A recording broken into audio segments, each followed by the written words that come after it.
Šis karš kļūst nekontrolējams Vladimira Putina rokās. Dažas no lielākajām Krievijas bankām tagad ierobežo naudas izņemšanu saviem klientiem. Un jūs zināt, kad bankas sāk teikt noguldītājiem, ka viņi nevar izņemt savu naudu, tad seko banku panika. Un tas ir kaut kas, ko Kremlis nevar atļauties.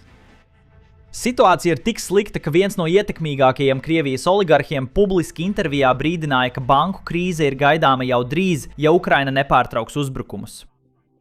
Tāpēc šajā video es vēlos jums parādīt, kāpēc Ukraina jau iepriekš paredzēja visu šo, un kāpēc Ukrainas izlūkdienests klusi izvēlējās konkrētu mērķi, par kuru viņi zināja, ka tas radīs spiedienu uz Krievijas banku sistēmu. Un tas ir tikai sākums. Pat parastie Krievi tagad vēršas pret Putinu, filmējot video ar saviem telefoniem un atklāti lūdzot Ukrainas armiju ienākt viņu pilsētās. Šie Krievi vēlas, lai Ukraina viņus atbrīvo no Putina varas. Situācija kļūst tik slikta, ka Putins atkal lūdz palīdzību Ziemeļkorejai. Tieši tāpat kā iepriekš, kad Ukrainas karavīri pārņēma Krievijas teritoriju. Kā jūs jau zināt, mans vārds ir Sems, un jūs skatāties Business Basics. Iesāksim ar visu šo, sākot ar pašu lielāko – banku paniku. Dažas no lielākajām Krievijas valsts bankām atrodas uz sabrukuma robežas, un Krievijas oligarhi tagad publiski vēršas pie Kremļa, brīdinot, ka tas tā ilgi neturpināsies. Šeit mums ir ietekmīgs oligarhs vārdā Oļegs Derspaska, un viņš tikko publiski paziņoja, ka ja Wildberries sabruks, tad kopā ar to sabruks arī Krievijas banku sistēma. Paklausieties īsu fragmentu, un tad mēs apskatīsim, kā tas viss ir saistīts. Wildberries bankrots iznīcinās banku sistēmu. Kā saka, ja tu esi parādā bankai miljonu, tā ir tava problēma. Bet ja tu esi parādā miljardu, tā jau ir bankas problēma. Un Wildberries nav parādā miljardu. Tas ir parādā miljardus. Es nedošu nekādu padomu bankas noguldītājiem. Viņi visi ir pieauguši un paši izdomās, ko darīt. Bet cilvēciskā līmenī man viņu ir žēl. Tagad lūk visi skaitļi, un situācija 2025. gadā ir tikai pasliktinājusies. Tikai pagājušajā gadā 5 lielākās Krievijas tehnoloģiju kompānijas kopā aizņēmās $27 miljardus parādos. Šis skaitlis jau bija par 53% lielāks nekā tas, ko viņi bija aizņēmušies iepriekšējā gadā. Un aptuveni $18 miljardi no visa šī parāda pieder tikai vienam uzņēmumam. Šis uzņēmums ir Wildberries. Jau pirms Ukrainas triecieniem pa Wildberries noliktavām tā jau bija problemātiska situācija, jo Wildberries ir liels uzņēmums. Bet viņa parāds bija daudz lielāks nekā veselīgam uzņēmumam vajadzētu būt. Un tieši tāpēc Krievijas centrālā banka publiski norādījuši šo problēmu kā draudu ekonomikai. Un tagad, kad mēs zinām, ka Wildberries noliktavas deg, un es to domāju burtiski, bankas, kuras turēja šo parādu, ir sākušas darīt kaut ko tādu, ko tās solīja nekad nedarīt. Apskatieties šo ziņojumu. VTB, viena no Krievijas lielākajām valsts bankām, ir sākusi ierobežot klientu piekļuvi viņu pašu līdzekļiem. Tas nozīmē, ka parastie Krievi, kuriem ir konts šajā bankā, nevar izņemt naudu, kas viņiem pieder. Protams, banka saka, ka oficiālais šīs problēmas skaidrojums ir tīkla pārslodze. Bet realitāte ir tāda, ka Vladimirs Putins vajag naudu karam, un izskatās, ka viņš to iegūst no bankām, kurās cilvēki glabā savu naudu. Un kad jūs sākat skatīties šīs bankas bilanci, jūs saprotat, ka tā ir vēl viena problēma. Jūs zināt tos $18 miljardus, par kuriem mēs runājām, ko Wildberries ir parādā. Nu, uzminiet, kas? $10 miljardi no šī aizdevuma nāk no šīs bankas, VTB. Tieši tā pati banka, kas tagad saka Krieviem, hei, varbūt šodien neizņemiet savu naudu, atgriezieties rīt. Man personīgi šī stāsta visinteresantākā daļa ir tā, ka Ukraina kaut kādā ziņā jau zināja, ka tas notiks. Ukrainas izlūkdienests klusi identificēja šo vājumu ilgi pirms triecieni pa Wildberries noliktavām patiesībā sākās. Un tieši tāpēc es pieņemu, viņi sāka uzbrukt šīm noliktavām. Protams, bija arī citas priekšrocības, piemēram, kaitēt Krievijas loģistikai frontē. Bet viena no lielākajām priekšrocībām, protams, ir spiediens uz Krievijas banku sistēmu. Te ir pierādījums. Nākamajā klipā jūs dzirdēsiet Firepoint vadītāju. Firepoint ir kaut kas līdzīgs Lockheed Martin Ukrainā. Tā ir viena no lielākajām aizsardzības kompānijām, kas tika dibināta šī kara laikā, un tagad tā ražo lielu daļu Ukrainas dronu. Un šeit mums ir līdzdibinātājs, kurš publiski izskaidro šo stratēģiju. Paklausieties! Wildberries un Ozona iznīcināšana ir obligāta. Tas novedīs pie banku sistēmas sabrukuma, jo viņi ir vieni no galvenajiem aizņēmējiem. Starp citu, apstāsimies pie šī vispirms. Mēs pabeigsim runāt par Wildberries un Ozonu. Kāpēc mēs to darām un kas notiks tālāk? Wildberries ir lielākais aizņēmējs Krievijā, un ja mēs to nogāzīsim, tas neizbēgami novedīs pie milzīga skaita banku sabrukuma. Vismaz VTB. VTB visu savu likmi lika uz Wildberries. Viņi cerēja iegūt visu šo 70 miljonu Wildberries klientu bāzi. Neatceros. 60 miljoni, laikam. Wildberries bāze kā viņu pašu klienti. Automātiski. Un VTB tāpat negāja īpaši labi. Un tagad triljoni rubļu aizdevumos būs neatgriezeniski zaudēti. Un tas varētu nogāzt otro lielāko banku Krievijā. Un tam ir jāturpinās. Turklāt tas izjauc ikdienas dzīvi. Turklāt tas ir milzīgu, desmitiem tūkstošu uzņēmumu sabrukums, kas ar saviem nodokļiem uztur šo armiju, uztur šo trakuli un apmierina šīs Krievijas impēriskās ambīcijas. Un tieši tāpēc tas ir ļoti svarīgs pasākums. Ārkārtīgi svarīgs pasākums. Tātad ozona sekos Wildberries, vai ne? Es tā domāju, jo Protams, šie Ukrainas triecieni arī tieši kaitē Kremļa bankas kontam, jeb Kremļa budžetam. Un par to mēs runāsim jau pavisam drīz. Bet pirms tam es gribu mazliet parunāt par šo klipu, kuru mēs tikko noklausījāmies. Jo es esmu mazliet neizpratnē, kāpēc augsta ranga amatpersonas publiski skaidro Ukrainas stratēģiju podkāstā. Protams, mēs arī veidojam podkāstu, tāpēc novērtējam, ka viņš mums dod saturu, par ko runāt. Bet kad tu esi karā, vai nebūtu loģiski savus plānus paturēt slepenībā? Tā Krievija būtu vairāk pārsteigta par to, ko Ukraina patiesībā cenšas sasniegt. Bet tā es vismaz domāju. Bet lai pats sev iebilstu un uzspēlētu vēlna advokātu, šajā situācijā tam zināmā mērā ir jēga, jo banku sistēma ir balstīta uz uzticību. Krievijas cilvēki uzticas, ka šīs bankas netiks vienkārši sagrautas. Viņi tic, ka viņu nauda būs drošībā arī nākamajā dienā. Un publiski sakot, ko tādu runājot par banku krīzi, kas varētu rasties šo Ukrainas triecienu rezultātā, Ukraina cer, ka varbūt šī uzticība kļūs vājāka. Tādā veidā vairāk Krievijas cilvēku sāk izņemt savu naudu no šīm valsts bankām, un tas rada lielāku spiedienu uz banku sistēmu. Un, protams, tas palīdz Ukrainai sasniegt savu mērķi – izraisīt banku krīzi Krievijas iekšienē. Tāpēc varbūt šajā situācijā ir jēga to publiski izpaust. Bet man šķiet, ka jebkurā citā situācijā visticamāk nav laba doma, lai lielas aizsardzības kompānijas vadītājs publiski runātu par to, ko Ukraina dara un uz ko tā tiecas. Kā jau iepriekš minēju, šī krīze izplatās arī uz citām nozarēm Krievijas iekšienē, un tas kaitē Kremļa budžetam. Tagad mēs redzam, ka Krievi publiski paziņo, ka ņemot vērā zaudējumus, ko viņi cieš šo uzbrukumu dēļ, viņi vairs nemaksās nodokļus. Un kā reiz teica Napoleons, lai uzvarētu karā, vajag 3 lietas – naudu, naudu un vēlreiz naudu. Un šī nauda, kas Putinam nepieciešama, nāk no nodokļiem, jo Ukraina ir būtiski apgrūtinājusi viņam naftas eksportu, no kuras viņš tik izmisīgi ir atkarīgs. Paklausieties, šeit mums ir krieva sieviete, kura agrāk bija Wildberries pārdevēja, un viņa paskaidro, ka vairs nemaksās nodokļus. Jums ir jāsaprot, kas tuvojas. Wildberries neatgriezīs naudu. Viņi vienkārši to nedarīs. Viņi pat ir bloķējuši cilvēkiem iespēju izņemt šo naudu. Aizdevumi, parādi, darbinieki. Kā lai es kādam samaksāju? Es jau domāju par darbinieku atlaišanu. Kā lai es viņiem samaksāju? Tas arī viss. Mēneša beigas. Uz redzēšanos, kā saka. Jo tā ir sasodīta elle. Nodokļi? Ar ko man sasodīts jāmaksā nodokļi? Es nemaksāšu nodokļus. Ejiet, jūs visi dirst. Aizdevumi ir tieši tas pats sasodītais sūds. Man arī tas vairs nerūp. Ja nevienam nerūp manas problēmas, tad tagad arī man ir viena alga par banku un visu pārējo problēmām. Tieši tāpēc Putins šobrīd lūdz Ziemeļkorejas Kimu Čenunu atsūtīt vairāk karavīru. Un es tūlīt izskaidrošu jauno vienošanos. Bet ne tikai Putins ir tas, kurš lūdz. Paša Putina preses sekretāra Dmitrija Peskova sieva arī publiski lūdz. Un šoreiz viņa palīdzību lūdz ES. Starp citu, šis stāsts parāda visu, kas jums jāzina par to, cik liekulīgas ir kļuvušas Krievijas valdošās elites. Paskatieties, gadiem ilgi Dmitrijs Peskovs ir apgalvojis, ka rietumi, īpaši ES, cenšas iznīcināt Krieviju. Un tagad viņa iesūdz ES par sankciju piemērošanu un pieprasa $2,3 miljonus par kaitējumu reputācijai. Ļaujiet man īsi pastāstīt par šo stāstu. Viņi tika pakļauti sankcijām 2022. gadā jūnijā, dažus mēnešus pēc tam, kad Putins sāk šo īpašo militāro operāciju. Sakarā ar sankcijām viņai ir aizliegts ceļot uz ES valstīm. Tagad viņa publiski iesūdz sankciju komiteju ES tiesā, cerot, ka aizliegums tiks atcelts. Jo, kā viņa pati saka, ES nepaskaidro tieši, kāpēc viņai tika piemērotas sankcijas. Man šķiet, ka tam ir kāds sakars ar šo fotogrāfiju. Varbūt viņai vajadzētu paskatīties, kas ir viņas vīrs. Šī ir tā vecā labā krievu atruna, vai ne?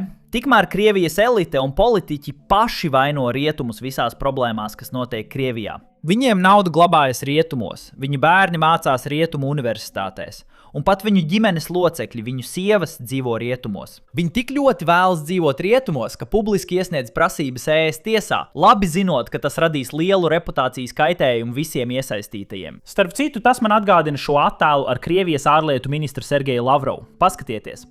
Šis bija video, ko viņš publicēja, kurā stāstīja, cik ļoti viņš ienīst rietumus. Visu laiku valkājot tēkreklu, ko izstrādājis Ņujorkas mākslinieks, nēsājot Apple Watch, atkal amerikāņu uzņēmuma produktu, un, protams, izmantojot iPhone visam šim. Viņš bija tērpies rietumu produktos, vienlaikus runājot par to, cik ļoti viņš ienīst rietumus. Diemžēl šī ir viena no problēmām ar sankcijām. Oligarhi parasti nekad īsti necieš. Tie ir parastie cilvēki, kuri beigās cieš. Un cerība ir tāda, ka tas izdarīs spiedienu uz oligarhiem, lai viņi kaut ko darītu un varētu apturēt šo karu. Bet, diemžēl, viņi neko nedara. Taču mums par laimi parastie krievi publiski izsakās un pauž savu patieso viedokli par Putina lēmumiem. Un šodien es vēlos jums parādīt vienu no šokējošākajiem video, ko esmu redzējis šajā karā. Tas ir jauns vīrietis, kurš dzīvo Sanktpēterburgā un publiski aicina Ukrainas armiju ierasties viņa pilsētā un atbrīvot viņu no Putina varas. Paklausieties! Es, Mihails Daniļovičs Sinincins, Krievijas Federācijas pilsonis, dzimis 2007. gada 9. decembrī. Reģistrēts un dzīvojis Sanktpēterburgā, vēlos uzrunāt Ukrainas bruņoto spēku jauno virspavēlnieku Mihailu Drapati. Savā vārdā, visu savu draugu un visu paziņu vārdā. Izņemot manus vatņiku vecākus un būtībā visiem Sanktpēterburgas iedzīvotājiem, vēlos pateikt, ka mēs gaidām mūsu pilsētas atbrīvošanu. Mēs esam gatavi sagaidīt Ukrainas armiju ar ziediem un Ukrainas karogiem. Starp citu, tiem, kas nezina, nē, Sanktpēterburga ir Putina dzimtā pilsēta. Šeit viņš ir dzimis un šeit viņš sāka savu politisko karjeru pēc tam, kad pameta KGB. Un iemesls, kāpēc es saku pameta, ir tāds, ka mēs īsti nezinām, vai viņš jebkad patiešām pameta KGB. Viņš ir stāstījis 3 dažādus stāstus par to, kā viņš pameta KGB. 3 dažādos laikos. Ja viņš patiešām būtu pametis šo organizāciju, man šķiet, ka būtu viens stāsts, ko viņš atkārtotu katru reizi. Bet viņš to maina katru reizi, kad viņam par to jautā. Tātad varbūt viņš nekad patiesībā nav aizgājis. Bet tas jau ir cits video tēma. Atgriežoties pie šī video, nav tikai šis cilvēks, kurš sūdzās par Putinu. Mums ir arī citi cilvēki, krievu aktieri, publiski aicina Putinu atkāpties. Viņi publiski saka, ka neciena Putinu kā prezidentu. Visi jaunieši Krievijā patiesībā ienīst Putinu. Vienīgais iemesls, kāpēc cilvēki nevēlas runāt, ir bailes. Paklausieties šo fragmentu. Vladimirs Vladimirovičs Putins. Sveiki! Sveiki! Mans vārds ir Leša. Esmu teātra un kino pārstāvis. Es nevēlos, lai tu būtu mans prezidents. Izformējiet visu valdību. Es nevēlos skatīties jūsu televīziju. Es gribu klausīties savas dziesmas. Es nevēlos izmantot VK. Es gribu izmantot Instagram, jo tas ir labāks. Jā, es esmu Z paudzes pārstāvis. Es reti gāju balsot. Es vispār nepievērsu uzmanību politikai. Bet, kad man palika 14 gadi, es atnācu uz angļu valodas stundu skolā. Un mans skolotājs man pastāstīja, ka viņš ir sastrīdējies ar savu labāko draugu Krimas dēļ. Es nedomāju, ka Krima ir mūsējā. Un tā nav nekāda dižā frāze. Neviens no maniem vienaudžiem tā nedomā. Ja cilvēki kādreiz tā domāja, tad tagad es pat nezinu, par ko runāt. Es nezinu, ko teikt. Visa mana Instagram plūsma. Visi mani draugi vai nu aizbrauc, vai ir šokā, vai vienkārši par to nerunā. Es nezinu. Es nezinu, kur ir tie cilvēki, kuri jūs mīl kā prezidentu un ciena jūs. Jūs neesat mans prezidents. Tas ir viss, ko es jums gribēju pateikt. Tagad šķiet, ka viss šis spiediens patiešām ietekmē Putinu, jo viņš publiski saka lietas, kurām vienkārši nav jēgas. Es īsti nezinu, vai tas ir saistīts ar Krievijas ekonomiku, visu to spiedienu, ko viņš izjūt, vai arī tāpēc, ka Krievija frontē cieš zaudējumus, vai arī vienkārši tāpēc, ka viņš kļūst vecāks. Bet viņš saka lietas, ko neviens diktators nekad nedrīkstētu teikt publiski. Viņš runā par to, ka nezin, ko darīs, vai ko darīs cilvēki, kad šis karš beigsies. Tātad cilvēki būs apjukuši, tāpēc viņš negrib beigt karu un tam līdzīgas lietas. Tas tiešām izklausās pēc tāda kā prāta aptumsuma brīža. Bet mēs zinām vienu lietu. Putins nevēlas drīz beigt šo karu. Un mēs to zinām tāpēc, ka tikai vakar prezidents Zelenskis pats bija šeit, Amerikas Savienotajās valstīs, un viņš sniedz interviju, kurā runāja par to, kā šis karš beigsies, ko viņš cer panākt, un kāpēc viņš cer, ka Putins piekritīs pamieram ļoti drīz. Tātad aplūkosim fragmentus, kas mums ir no šīs intervijas. Šajā pirmajā fragmentā Zelenskim tiek jautāts par Krimu, un vai viņš vēlas atgūt Krimu, vai arī viņš ir gatavs vienkārši piekrist kādam pamieram ar Krieviju, lai izbeigtu karu. Un viņa atbildi mums daudz pasaka par to, uz ko cer Ukraina, kādi ir Ukrainas mērķi un kādi ir Krievijas mērķi. Paklausieties, un tad mēs par to parunāsim. Es domāju, vai Krīma atkal ir apspriežama. Tas īsti nav tā, vai arī vēl neredzēsim, es nezinu. Tātad pats svarīgākais mums ir zeme, tā ir ļoti svarīga. Tā ir mūsu teritorija, tā ir mūsu vēsture, runa ir par mūsu mājām. Bet pats svarīgākais ir nezaudēt cilvēkus. Tāpēc mēs vienmēr sakam, ka esam gatavi atbalstīt mūsu sabiedroto ideju, tikai lai panāktu uguns pārtraukšanu un pēc tam virzīt šo procesu diplomātiskā ceļā. Uguns pārtraukšana, lai nezaudētu cilvēkus. Tāda ir mūsu nostāja. Bet Putins, kā mēs redzam, viņš sniedz pilnīgi pretējus vēstījumus. Viņš vēlas veikt lielu mobilizāciju. 500,000 jaunu karavīru jau pašā rudens sākumā. Lūk, kas ar viņu notiek. Tāpēc es domāju, ka tas nav nekāds dekrēts. Viņi ir traki, viņi zaudē ap 1000 karavīru mēnesī. Kad pēdējo reizi jūs runājāt ar Putinu, vai nu tieši vai netieši? Tieši mēs runājām, manuprāt, 2019. gadā. Mums bija tikšanās, un tad 2020. gadā mums bija dažas telefonsarunas. Tas arī viss. Man vairs nebija iespēja ar viņu sarunāties pēc tam. Zelenskis šobrīd ir apmierināts ar pamieru, jo viņš patiesi rūpējas par Ukraiņu un Krievu dzīvību glābšanu. Putins savukārt nevēlas pamieru, jo viņš vēlas iegūt vairāk Ukrainas teritorijas. Patiesībā tieši Ukrainai vajadzētu prasīt teritoriju, jo Krievija šobrīd kontrolē vairāk Ukrainas teritorijas nekā pirms šī kara. Taču neskatoties uz šo faktu, neskatoties uz to, ka Krievija kontrolē Ukrainas teritoriju, Zelenskis ir apmierināts ar pamieru, jo viņš zina, ka tas nozīmēs, ka cilvēki varēs atgriezties normālā dzīvē. Cilvēki varēs pārtraukt cīnīties un cilvēki varēs pārtraukt mirt. Bet Putins vēlas turpināt šo karu, jo viņam nerūp, cik daudz krievu mirst. Un, protams, viņam nerūp, cik daudz ukraiņu mirst. Viņam rūp tikai tas, lai sasniegtu mērķus, kurus viņš izvirzīja šī kara sākumā. Tagad es vēlos jums parādīt vēl vienu fragmentu no tās pašas intervijas. Un tas ir svarīgi, jo Zelenskis pats norāda, ka kari var ļoti ātri mainīties. Ja jūs esat sekojuši šim karam no paša sākuma, jūs atcerēsieties, ka pagājušā gada sākumā Ukraina patiesībā bija aizsardzībā. Viņi tika atspiesti atpakaļ frontes līnijās. Bija daudz runu par karavīru trūkumu frontē. Un mēs zinājām, ka Krievija virzās uz priekšu. Un tagad mēs esam šeit, kur Ukraina patiesībā ir uzbrukumā. Ukraina trāpa dziļi Krievijas teritorijā, pat frontes līnijās Krievijas karavīrus. Putins katru gadu zaudē tik daudz Krievijas karavīru, neskatoties uz visiem panākumiem, ko Ukraina piedzīvo, Zelenskis ir ļoti piesardzīgs atzīt, ka karš jebkurā brīdī var mainīties. Un tieši tāpēc viņš labāk izvēlētos pamieru, nevis mēģinātu atgūt visu teritoriju, ko kontrolē Krievija. Paklausieties! Es domāju, ka tā viņam ir patiešām liela problēma. Mēs sapratām, ka šis karš mainās ik pēc 3-6 mēnešiem. Mums ir jāmaina tehnoloģijas.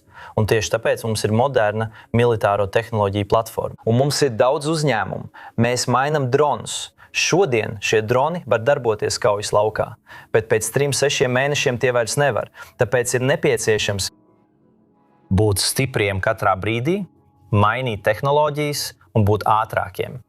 Jo mums jābūt ātrākiem par Putinu. Jo Putinam ir vairāk cilvēku nekā mums. Un mums ir jāsaudzē savi cilvēki.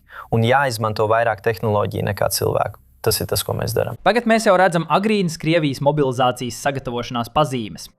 Vienīgais, kas šobrīd attur Putinu no mobilizācijas izsludināšanas, ir Krievijas vēlēšanas, kas notiks septembra beigās. Viņš nevēlas padarīt sabiedrību neapmierinātu pirms šīm vēlēšanām, lai gan viņš it kā zina, ka uzvarēs. Viņš visticamāk jau svin uzvaru, taču daudzi eksperti tomēr sagaida, ka viņš izsludinās mobilizāciju uzreiz pēc vēlēšanām. Un mēs patiesībā jau redzam sagatavošanās pazīmes. Lūk, kā tas izskatās. Krievijas universitātēm ir oficiāli uzdots pastiprināt uzņemšanas procedūras vīriešu kārtas pretendentiem, lai šie vīrieši paliktu juridiski pieejami mobilizācijai, kad Putins to izsludinās. Turklāt daži cilvēki jau sagaida mobilizāciju, īpaši Krievijas vīrieši. Tāpēc viņi jau meklē iespējas aizbraukt vai vienkārši pamet valsti vēl pirms Putins paspēja ko tādu izsludināt. Tāpēc viņi meklē iespējas Armēnijā un citās valstīs pie Krievijas robežas. Tieši tāpēc Putins tagad ar izstieptu roku dodas uz Ziemeļkoreju. Jo, ja viņš var iegūt Ziemeļkorejas karavīrus, nevis iesaukt Krievijas karavīrus, viņš izvairās no iekšējās politiskās pretreakcijas par savu pilsoņu piespiešanu mirt. Paskatieties uz šo izlūkošanas informāciju, kas nāk no Zelenska paša. Krievija vēlas saņemt vēl 30,000 karavīru no Ziemeļkorejas. Kopš jūnija Krievijas Rožņevas reģionā jau kopš jūnija notiek sagatavošanās darbi, lai viņus uzņemtu. Rožņeva atrodas tieši blakus Ukrainas robežai, tāpēc tas ir reģions, no kura viņi varētu viegli šķērsot robežu un doties uz Ukrainu, ja vēlētos. Ziemeļkoreja arī gatavojas nodot Krievijai papildu balistisko raķešu palaišanas iekārtas. Tā ir draudu ne tikai Ukrainai.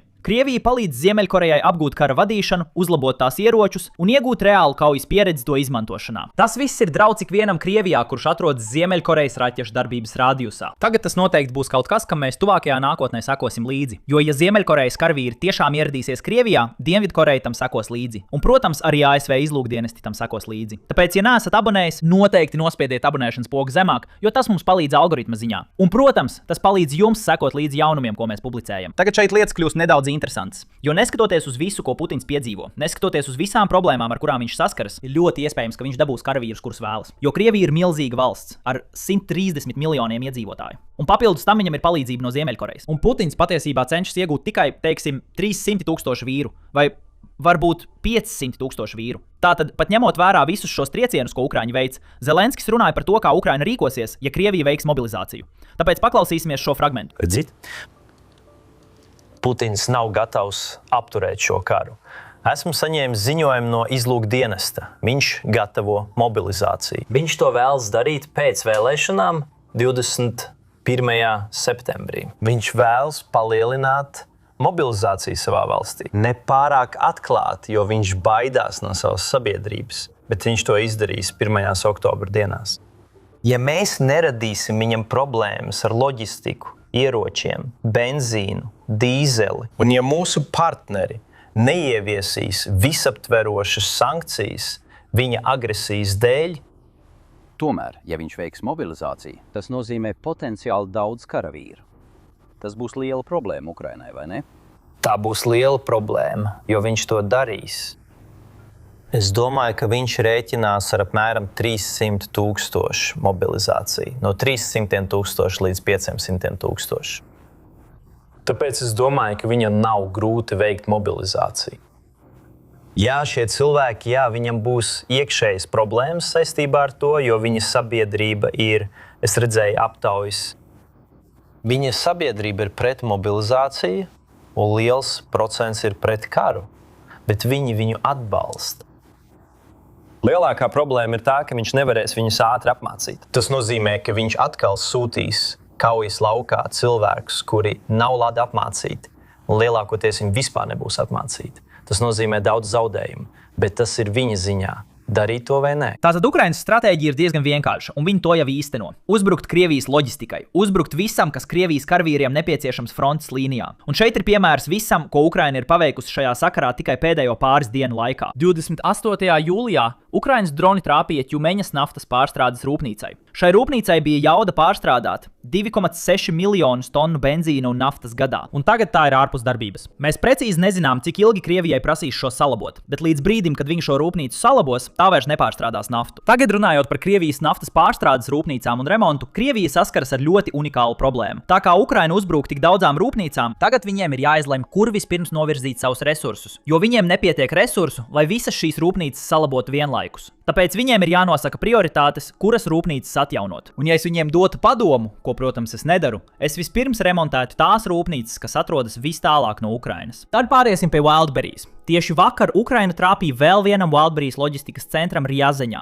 Šī ir 4. lielākā noliktava, kas pieder Wildberries, un tagad tā būtībā ir nestrādājoša. Nevienu no iekšā esošajām precēm nevar atgūt, kas ir vēl viens nopietns trieciens šīs kompānijas loģistikas iespējām, no kurām Krievija patiesībā ir atkarīga. Un es domāju, ka arī Krievijas armija ir no tām atkarīga. Tagad šo uzbrukumu dēļ mēs redzam arī otrās pakāpes sekas, kas sāk parādīties ikdienas Krievu dzīvē. Krievijas degvielas krīze ir kļuvusi tik nopietna, ka tagad redzamas pazīmes, ka svarīgiem Krievijas uzņēmumiem, svarīgiem valsts uzņēmumiem vairs nav pieejama degviela. Galvenais piemērs ir Krievijas dzelzceļi. Šī problēma ir daudz lielāka nekā šķiet. Kā jūs zināt, Krievija ir liela valsts, un viņi patiešām ir atkarīgi no vilcieniem, lai pārvietotu lietas no vienas vietas uz otru. Vilcieni nepārvadā tikai cilvēkus, tie pārvadā arī kravas. Un degvielas krīzes dēļ esmu pārliecināts, ka arī militārajai loģistikai radīsies problēmas. Godīgi sakot, Krievijas armija vienmēr pirmā saņem jebkādu degvielu, kas Krievijai ir pieejama, tāpēc nav ticams, ka armija ciestu frontē. Taču neskatoties uz to, tā kā viņi saņem degvielu pirmie, cilvēki cietīs, jo viņiem nebūs pieejama degviela, ko viņi vēlas, un tas radīs vēl lielāku neapmierinātību ar šo speciālo militāro operāciju. Patiesībā mēs jau redzam šādas pazīmes. Krievi tagad filmē sevi sakot, ka viņiem nerūp šī speciālā militārā operācija. Viņiem rūp tikai tas, lai varētu dzīvot mierā un gulēt mierīgi. Viņi vēlas būt drošībā. Viņi vēlas atgriezties pie dzīves, kāda tā bija pirms šī kara sākuma. Paklausieties! Cienījamās Rostovas, Piedonas pilsētas un reģiona varas iestādes, vai jūs lūdzu varētu pateikt, vai mūsu dronu brīdināšanu sistēma kādreiz sāks darboties? Vai jūs tiešām domājat, ka cilvēki sēž pie saviem telefoniem, 2 naktī gaidot īsziņu un domājot, vai tā atnāks vai nē? Labi, speciālās militārās operācijas zonā valda hauss. Tur ir pilnīgs juceklis. Vai jūs nevarat šeit izveidot brīdināšanas sistēmu? Civiliedzīvotāji mierīgi guļ un tad pamostas no sprādzienu skaņām. Kur ir mūsu ārkārtas brīdinājumi? Kur tie ir? Es dzīvoju Rostovas apgabala Mjašņikovska rajonā. Netāli ir militārā daļa, un šeit brīdināšanas sistēma ieslēdzas katru dienu ap pulksten 7:40. Tā ieslēdzas 3 reizes, tāpēc sistēma acīm redzot darbojas. Bet, kad runa ir par civiliedzīvotāju aizsardzību, kaut kā pie mums tā nedarbojas. Mums pat nav pienācīgu bumbu patvērtņu, un tās, kas ir aizslēgtas. Varbūt ir pienācis laiks kaut ko darīt lietas labā. Es lūdzu jūs. Lūdzu, pievērsiet uzmanību šai problēmai. Daudzi cilvēki jau cieš šī iemesla dēļ. Tagad es vēlos pastāstīt par kaut ko interesantu, kas notiek īpaši saistībā ar Wildberry noliktavu triecieniem, ko Ukraina ir veikusi. Daudzi krievi, kurus skāruši šie streiki, tātad krievi, kuri cieš zaudējumu dēļ, vai tāpēc, ka viņi nevar pasūtīt kaut ko tiešsaistē. Nu kā jūs domājat? Viņi vaino Krieviju. Viņi nevaino Ukrainu, lai gan tieši Ukraina veic šos triecienus. Viņi vaino Krieviju. Un iemesls tam patiesībā ir kaut kas tāds, par ko jūs iespējams neesat domājuši. To nāk no krievu kara blogera, kurš analizē situāciju. Šis ir izteikums no krievu kara blogera vārdā Igors Dimitrijs, un viņš saka, Krievijas vadība pati radīja šo situāciju, kad tā pilnībā izslēdz iedzīvotājus ne tikai no lēmumu pieņemšanas, bet arī no realistiska priekšstata par to, kas notiek. Tagad viņi būs tie uzņemsies visu negatīvo, un Ukraina acīm redzam ir sapratusi situāciju. Tagad iemesls, kāpēc viņš saka, ka visi vaino Krievijas vadību, nevis Ukrainu, ir tas, ka visu šo laiku Krievijas vadība ir slēpusi sliktās ziņas no Krievijas sabiedrības. Un vēl viņi būtībā ir melojuši Krievijas sabiedrībai. Un dažreiz sabiedrība uzzina patiesību. Un tāpēc, kad Krievijas sabiedrība tagad redz kaut ko negatīvu, pat ja to izraisa Ukraina, viņi vaino vadību, jo nezin, kurš saka patiesību. Viņi zina, ka vadība melo. Tāpēc viņi vienkārši pieņem, ka negatīvais ir Krievijas vadības vaina. Esmu pārliecināts, ka Putins par to ir ļoti priecīgs. Viņa 3 dienu īpašā militārā operācija norit ļoti labi. Tagad es gribu pievērst mūsu uzmanību dažiem gandarījumu raisošiem klipiem. Mums ir Krievijas propagandisti, kuri tiešraidē zaudē prātu visu to notikumu dēļ, kas notiek pret Krieviju. Pirms es jums parādu šo klipu, un ticiet man, tas ir tiešām labs klips, ļaujiet man sniegt nelielu kontekstu. Tātad tikai vakar par godu nelaiķim senatoram Lindsijam Grahamam ASV senāts nobalsoja par Lindsija Grahama Krievijas sankciju likumprojekta virzīšanu. 86 senatori balsoja par un tikai 12 pret. Amerikas Savienotajās valstīs tas iespējams ir tik tuvu divpartiju vienprātībai, cik vien iespējams. Tātad, tas ir diezgan labi. Prezidents Zelenskis patiesībā bija klāt zālē balsošanas laikā. Tagad likumdošana ļauj prezidentam Trumpam noteikt tarifus līdz pat 100% galvenajiem Krievijas naftas un gāzes pircējiem un ievieš jaunus ierobežojumus Krievijas ēnu flotei. Šis ir kaut kas, no kā Krievija ļoti ilgu laiku baidījās, jo katru reizi, kad šķita, ka šis likumprojekts tiks pieņemts, viņi izlikās, ka ved sarunas ar Ukrainu vai Amerikas Savienotajām valstīm, cerot, ka likumprojekts netiks pieņemts. Bet tagad tas beidzot ir pieņemts. Es domāju, ka tas ir izgājis cauri pārstāvju palātai un senātam. Tātad noteikti labas ziņas Ukrainai, taču Krievija par to nav īpaši priecīga. Vienkārši paklausieties. Baidena karš, kā viņi mēdz to saukt, tagad tas ir Trumpa karš. Nu klausieties, jūs sakāt, ka mums rūpīgi jāizvērtē pieņemtā likuma nianses. Kā tas tiek pieņemts? Tas, kas vēl nav pieņemts, diskusijas par likumu. Jums ir taisnība. ASV senāts ir procedurāli apstiprinājis turpmāku sankciju likumprojekta izskatīšanu. Bet mums kopumā ir jāsaprot, kāda mums vispār ir starpība, vai tas ir procedurāli vai nav. Tas ir de facto Trumpa loģikas turpinājums. Viņš bija prezidents, kurš tajā laikā noteica visstingrākās sankcijas pret Krieviju. Tas ir de facto. Tas ir likums par diplomātisko attiecību pārtraukšanu, uz kuru mums jāatbild ar pilnīgu iziešanu no dolāra zonas. Tas ir, tad mums jāsaka, viss, vairs nekādu dolāru. Izejam no dolāra zonas. Mēs nebūsim vienīgie, kas reaģēs. Tā tas arī beigsies. Tātad šī sarkanā poga ir viņa rokās. Jā, viņam iedos šo sarkano pogu, bet vai to nospiest vai nē, viņš vēl 10 reizes pārdomās. Jo, starp citu, kas ir Krievijas naftas pircējs? Nu, patiesībā, Ķīna. Nu, tas atkal ir darbs otrajā tempā. Un tagad mums vajadzētu lūgties, lai viņš to nenospiež, vai kā? Lai viņi paši lūdz, lai mēs nenospiežam savu sarkano pogu, lai viņi visi nenonāktu kodolēlis. Viņi ir pilnīgi prātu zaudējuši. Viņi ir izlēmuši, ka var uzvesties tik nekaunīgi. Un mums vajag pieņemt likumus. Pilnībā konfiscēt visu, kas šeit pieder amerikāņiem. Pilnībā konfiscēt visu. Visus uzņēmumus. Teikt, nu, reaģējot uz to. Ja šāds likums tiek pieņemts, mēs pilnībā pārtraucam visas attiecības. Ekonomiskās, diplomātiskās, sūtām vēstniekus uz Elli. Aizveram vēstniecības, izraidām viņu cilvēkus. Viss. Nu, tāds ir mans viedoklis. Mums jārīkojas ārkārtīgi stingri. Un kādas ir alternatīvas? Pagaidi.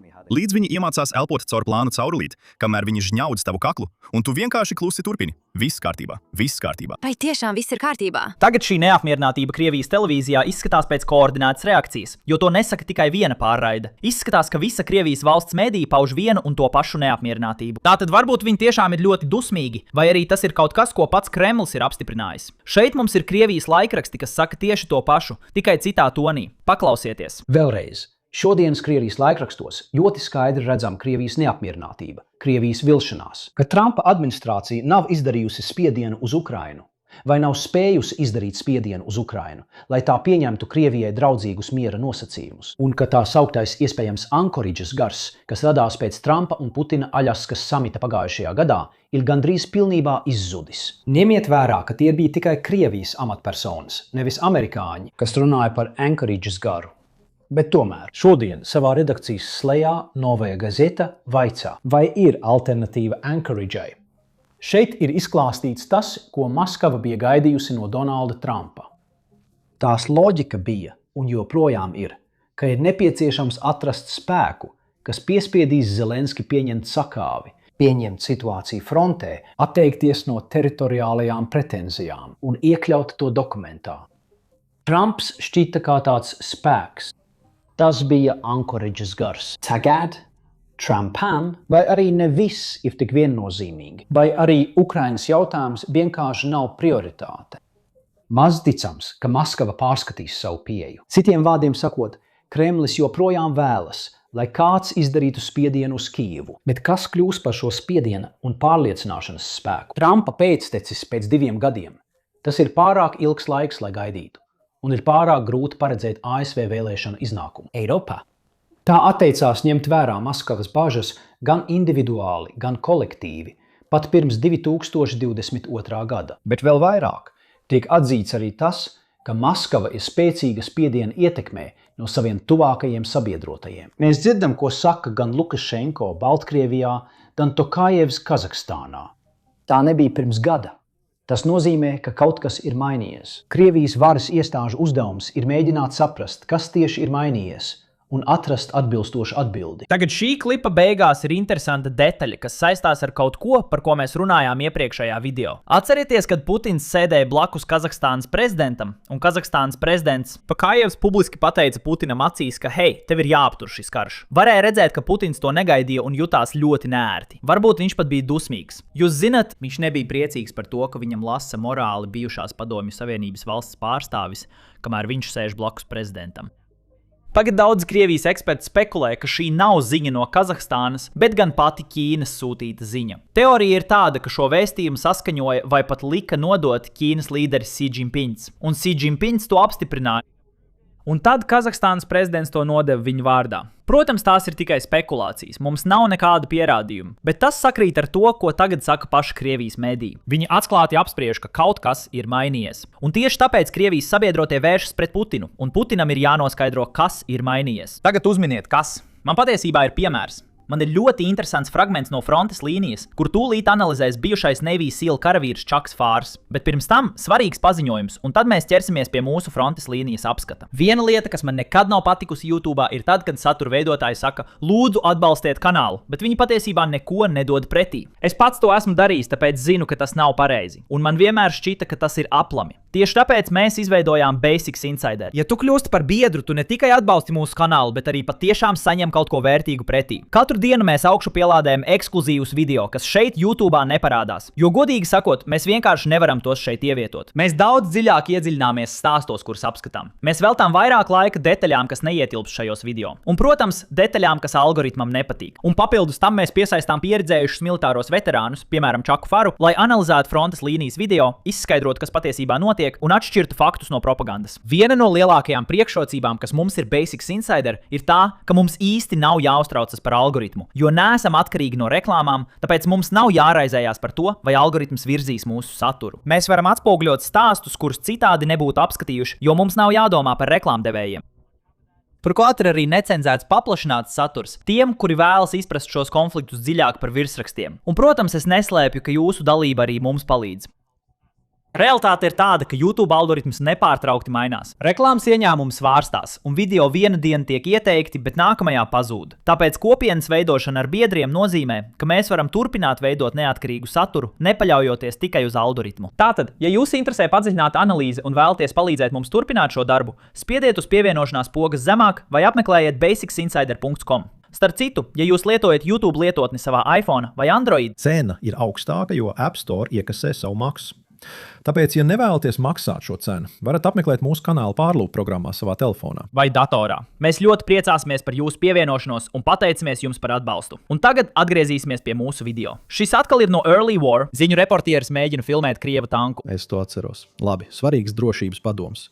Ja jūs to kādreiz redzat, tad jūs esat mērķis. Skaidrs? Tu redzi visu notiekošo. Labi. Kad tu redzi caurumu, un šis puisis izdzīvoja tikai ar Dieva žēlstību, viņi kļūdījās tikai par kādiem 25 centimetriem. Tas trāpīja ēkas stūrī. Tad viņš izdara kaut ko neticami muļķīgu. Es iešu atkal pie loga. Bet šeit viņš kļuva mazliet gudrāks. Zini, nekad neej pie loga. Vienmēr atkāpies, nekad nestāv kājās, nekad nedara šādi. Tagad es izbāzīšu galvu ārā. Tāpēc es nezinu, vai šis puisis vēl joprojām strādā par kara korespondentu, bet viens no iemesliem, kāpēc es esmu šeit, ir tas, ka es nedaru tādas lietas. Jā, īpaši, manuprāt, žurnālisti mirst abās pusēs, bet Krievi nogalina daudz vairāk. Pilnīgi noteikti. Skaties, mēs bijām mērķi.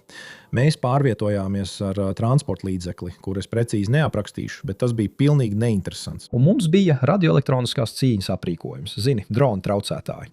Bet mēs nolēmām tos neizmantot, jo, ja tu pārvietojies ar transporta līdzekli ar daudzām antenām, cilvēki domā, ka tu esi svarīgs. Jā. Pareizi. Tātad mēs izskatāmies kā Beverly Hills laucinieki. Un tas darbojās. Tas ir pārsteidzoši, ka Zelenskis patiešām ir vairāk kārt devies uz frontes līniju. Jā, viņš tiešām to ir darījis. Viņš bija Bahmutā, viņš bija Kupjanskas pilsētā. Es domāju, paskaties, es neļautu prezidentam tur doties. Cilvēki, viņam noteikti netrūks drosmes. Un vai tu domā, ka Putins jebkad ir kāju spēris Ukrainā? Viņi apgalvo, ka viņš tur ir bijis, bet tas ir, zini, pilnīgas muļķības.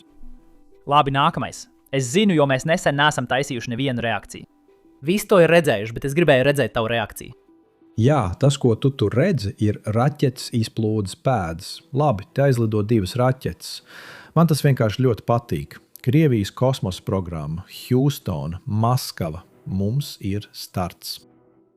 Labi, tātad pirmā izplūdes pēda, ko tu redzēji, tā bija Zeme-gaisa raķete. Tagad es tikai minu. Es domāju, ka tā varēja būt ar radaru vadāma raķete. Labi, tur ir tas drons, kuru tā netrāpīja. Bet viena no problēmām, kas šobrīd notiek, ir tā, ka katra pretgaisa aizsardzības sistēma Maskavā šobrīd ieslēdz savus mērķēšanas radarus.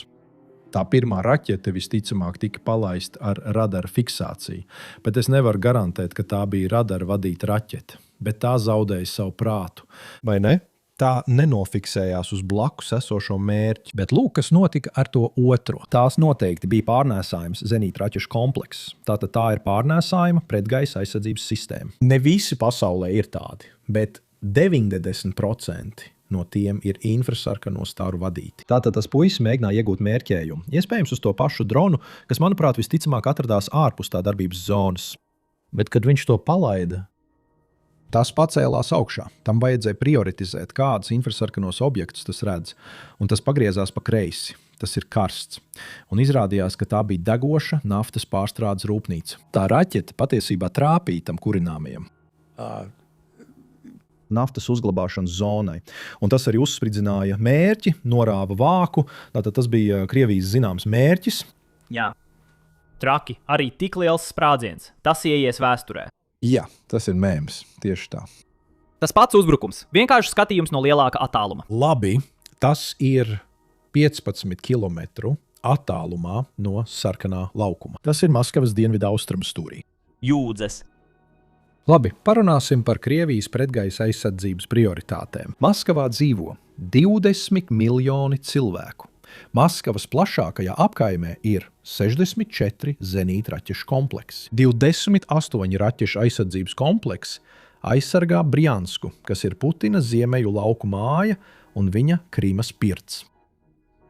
Tātad 1/3 pretgaisa aizsardzības, kas aizsargā Maskavu, ir novirzīta un nosūtīta, lai aizsargātu viņa pilis. Tā tas ir, kad tu vadi diktatūru, tad tu vari darīt šādi. Un paskaties uz rezultātu šeit. Tā ir Maskava. Jā. Tātad es mēģinu saprast, kas šeit notiek. Izskatās, ka viņi ir uzskrējuši uz mīnas. Viens no transporta līdzekļiem ir izsists no ierindas. Tātad tu esi tieši tajā dūmu pēdā.